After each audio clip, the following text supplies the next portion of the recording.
আগরতলা পুর নিগমের পক্ষ থেকে বিভিন্ন জায়গায় পরিত্যক্ত পুকুরগুলো সংস্কার করা হচ্ছে।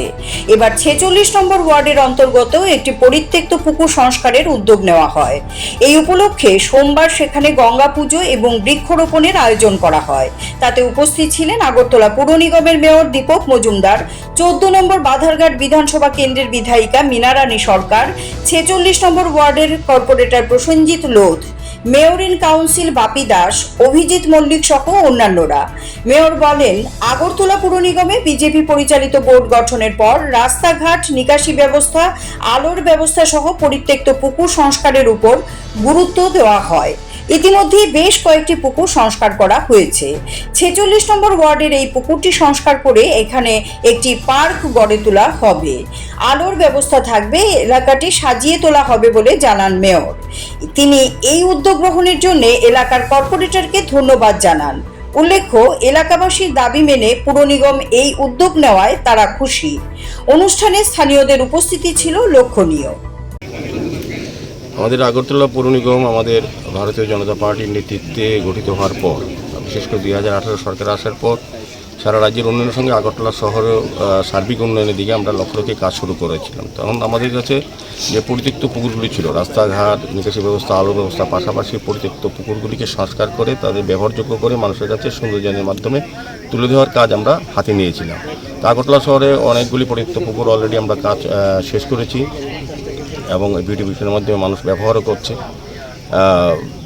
আজকে আগরতলা পৌর নিগমের 46 নম্বর ওয়ার্ড অন্তর্গত আমাদের এগ্রিকালচার অফিস এবং ফুড গোডাউনের পিছনে যে পুকুরটা দীর্ঘদিন সংস্কার অবৈধ ছিল, পরিবেশ এখানে বলবো যে নষ্ট হয়ে গিয়েছিল।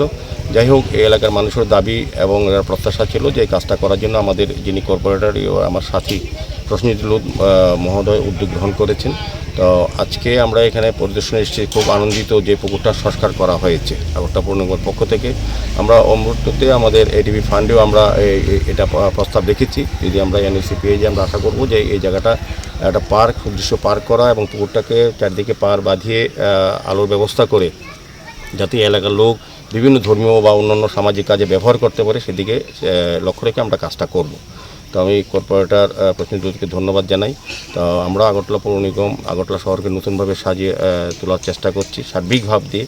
তো আজকে এখানে মা গঙ্গা পূজার আহ্বান করা হয়েছে। মা গঙ্গাকেও যেহেতু পুকুর সংস্কার করা হয়েছে, তো আমার আশা থাকবে মা গঙ্গার আশীর্বাদ আমরা সবাই, সমস্ত পাপ যা আছে এই এলাকার সমস্ত আগে যেটা হয়েছিল সেগুলি সব দূষিত হয়ে নতুনভাবে আমাদের পৌর নিগমের যারা কর্পোরেটররা আছেন তারা দায়িত্বে কাজ করবেন। আমাদের সঙ্গে আমাদের বিধায়িকা মীনারানী সরকার মহোদয়া আছেন, আমাদের মার্কেটের চেয়ারম্যান অভিজিৎ দেব আছেন, আমাদের এগ্রিকালচার যিনি চেয়ারম্যান যিনি আছেন, প্রাক্তন মন্ত্রী জহর শাহ আছেন, আমাদের এমআইসি মেম্বার বাপি দাস, আমাদের south zonal chairman Abhijit Mallick মহোদয়, আমাদের বিভিন্ন কর্পোরেটর সবিতা কর, অপবাদ্য এবং অঞ্জনা দাস সহ বাপি দাস সহ এবং এখানে যারা নেতৃবৃন্দরা প্রত্যেকেই এই এলাকার যারা এই পুকুর নিয়ে চিন্তা ভাবনা করেছিলেন, যারা উদ্যোগ গ্রহণ করেছিলেন, আমি প্রত্যেকেই আগরতলা শহরবাসীর পক্ষ থেকে অনেক অনেক ধন্যবাদ, শুভেচ্ছা জানাই।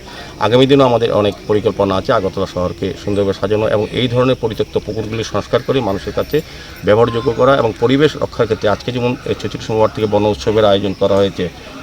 মেন হচ্ছে যে পরিবেশের ভারসাম্য রক্ষা করতে গেলে গাছ একটা বিশেষ জায়গা নিয়েছে। তা আমাদের যশস্বী প্রধানমন্ত্রীও উনি আবেদন রেখেছেন সারা ভারতবাসীর কাছে, যাতে একটা গাছ মার নামে এক পেড় মাকে নাম পর রাখা।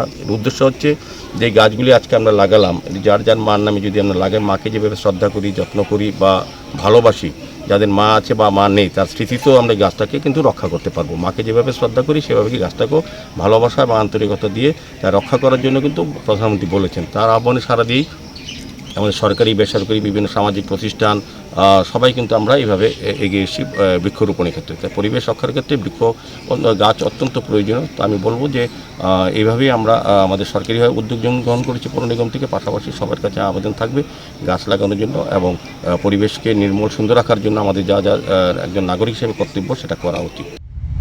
Siri TV, channel for news and entertainment.